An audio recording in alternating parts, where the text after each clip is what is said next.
one final example of being able to do these elementary sorts of series. So we have y double prime plus y is going to be equal to 0. Let's solve it by using the analytic methods. And this is a second order, so we're going to have to just treat it like a homogeneous second order differential, meaning we have to get a characteristic equation. It's not too difficult. So m squared plus 1 is 0. I think it's pretty obvious that m is going to be plus or minus I.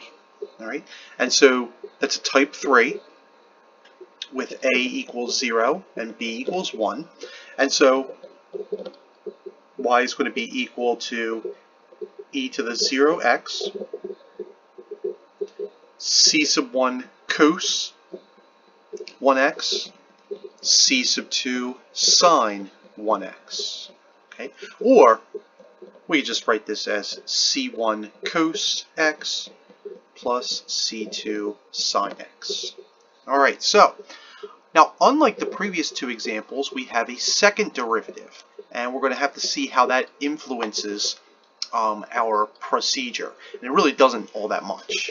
All right, so remember we defined y as the series solution to be n equals 0 to infinity, c sub n x to the n. Y prime, we've already done that twice already. Now a third time, we're going to step up the lower bound by 1. So n is going to be equal to 1 to infinity. C sub n times x to the n minus 1. Now we have a second derivative, y double prime, and that's going to be equal to series n equals 2 to infinity. C sub n times n. Now when we take the derivative of this x, we have an n minus 1, and we're going to have x to the n minus 2. All right. And remember, we're substituting this back into y double prime plus y is equal to 0. And so what that ends up being is series n equals 2 to infinity, c sub n times n minus 1 times x to the n minus 2 plus y, which is our series n equals 0 to infinity, c sub n x to the n is equal to 0. Now, just like we did before, we're going to have to use a change of variable. All right? And remember, the whole goal is to try to make the x's look the same. All right? So that way we can factor them out. Then we can work on the series, the indexes if necessary. So let's use a substitution. Like I said, I always pick on the smaller x's first. So let's let n be equal to k plus 2. Right? And subsequently, n equals k for the other series. Now remember, this means that n minus 2 is equal to k. So when we substitute, we're going to substitute back in for the lower bound as well. And this actually works out really nicely because we don't have to break off any terms. So this now becomes series k equals 0. So we just substitute 2 back in for n to infinity. C sub n minus 2, or k minus 2, excuse me, times k minus 2 times k minus 3, I'm sorry, k plus 2 times k plus 1. So we're going to substitute k plus 2 back in for n. So we get n plus 2 minus 1, or k plus 2 minus 1. So that's going to be k plus 1. And then it's going to be x to the k. And the rest of it's going to stay the same. So that's going to be series k equals 0 to infinity. Instead of n's, just k's. C sub k, x to the k equals 0. So it actually didn't work out as badly as we thought it might. Right? Now all we're going to do at this point is, and by the way, this is ck plus 2. Okay.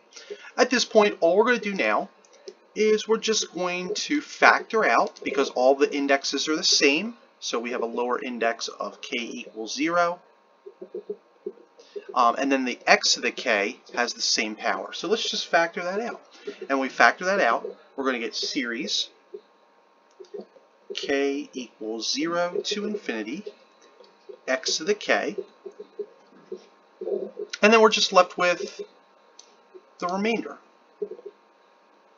So we have c sub k plus 2 times k plus 2, k plus 1, and then plus c sub k equals 0. All right, and as we've seen before, well, that means that x equals 0, that's trivial, so we really don't care about that much. All right, so y equals 0 is a solution, which makes sense, but it doesn't help us. And then we also have this c sub k plus 2, k plus 2, k plus 1, plus c sub k is equal to 0. If we solve that for c sub k plus 2, we always want to solve it for the highest order of c. C sub k plus 2 is going to be equal to the opposite of c sub k over k plus 2, k plus 1. All right. And so how does that help us? Well, that gives us our generating function.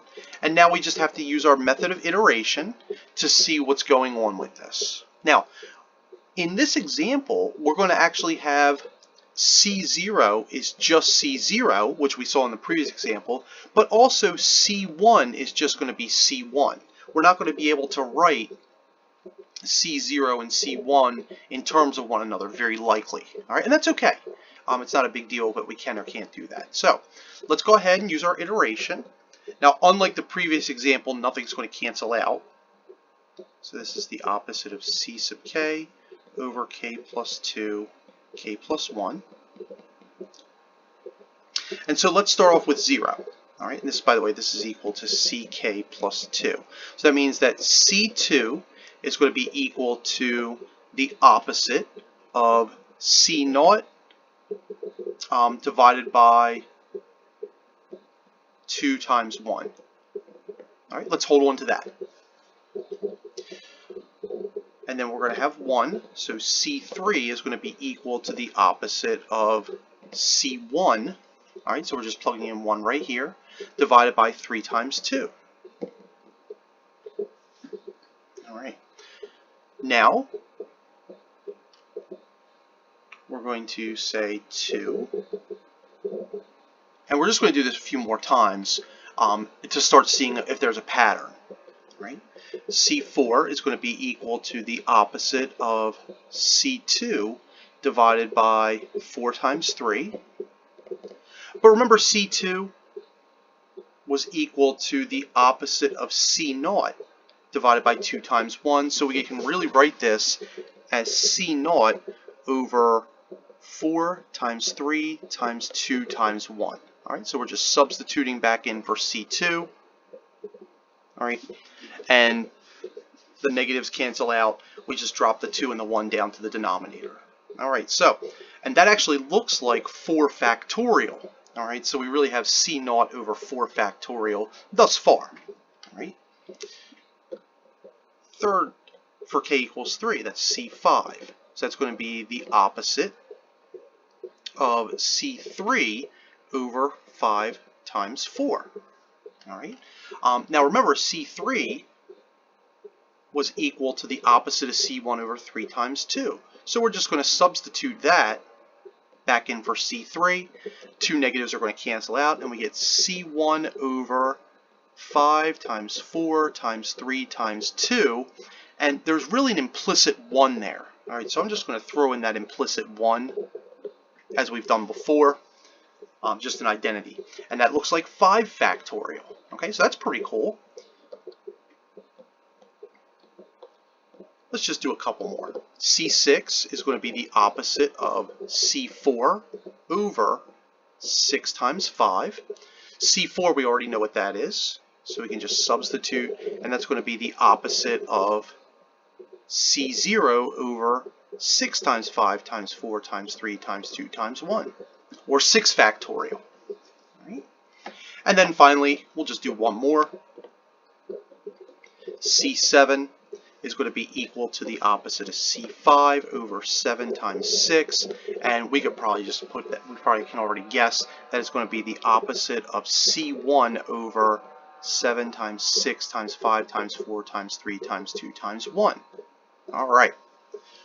Now, what are we getting? Well, we're getting things in terms of C1, and we're getting things in terms of C0. So, take a look at everything that has a C0. C0 has C2, C4, C6, right? So it seems like all of the even terms are going to have C naught in it. All right, so what can we say about C sub n? All right, well, let's say n is even. Well, it looks like it's just going to be minus 1 to the n, because we have alternating factors, of C naught divided by n factorial, right?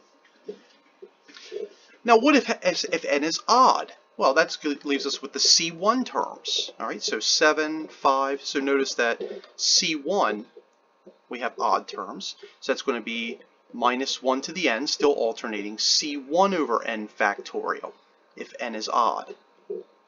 All right, but you might remember from Calculus 2 that there's definitions or what happens when we have both even and odd. So if n is even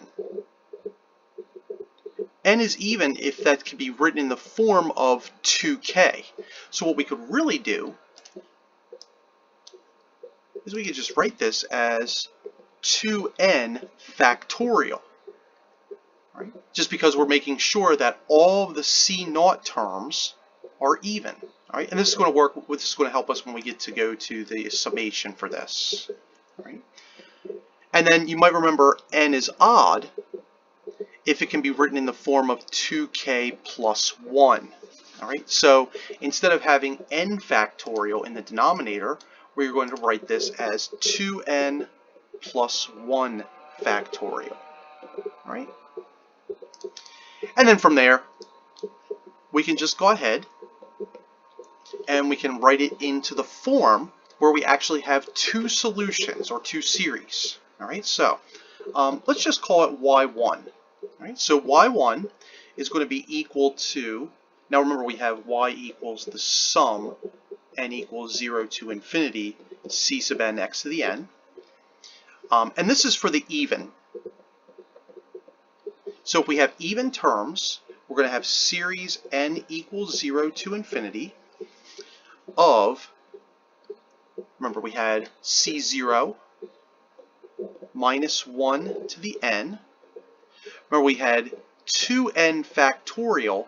And remember before when we had all of the fourth powers, so it was every fourth term, we said it was x to the 4n. Well, now we're having every other power. So we're going to say x to the 2n. Right? Now, y2, it's our other solution.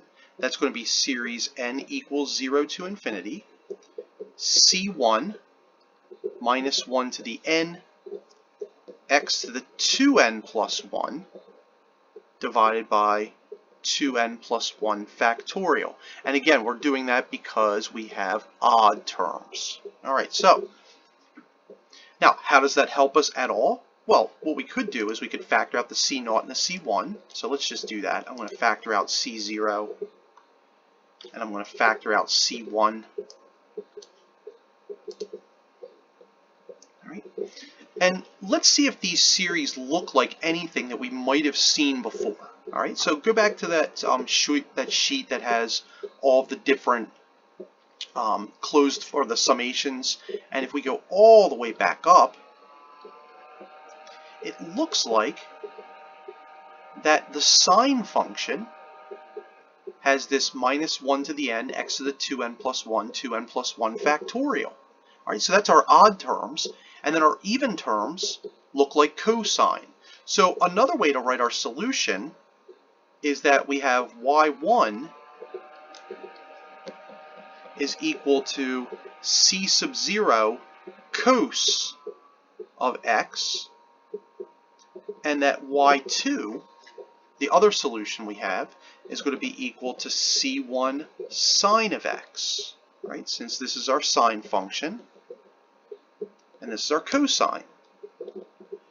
And so our complete solution, y at x, is going to be equal to c0 cos x plus c1 sine x. All right? Because we're just adding the two series together. And the reason we broke them apart was because this is a second order differential. All right? We haven't seen this before, so now that we've seen a second order differential, now we know how to tackle it. All right. Now, remember about 15 minutes ago, we found the analytic solution, right? So I'm going to copy this. I'm going to try to rope it in. Let's see if I can get it. And I'm going to drop it all the way down here. And check that out. There should be a y here, by the way, so y equals. The only thing that's different is that we have a C0 and a C1. They just represent independent variables. All right, so we could just say this is A cos x plus B sine x. So once again, really cool that we can use a series to be able to find the analytic solutions to these differential equations. Again, that very rarely happens. Most of the time in real life, what we're going to have to do is we're just going to have to leave it as a series. All right.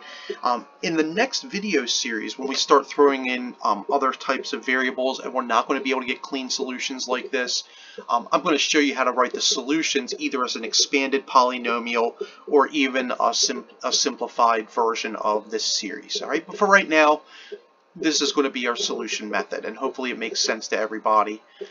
If not, make sure you watch the videos a few times. Remember, this is the first time that you're getting your hands really dirty with these series, so you might struggle a little bit as you're going through, but most students do eventually end up doing really well with this as they just see more and more of them.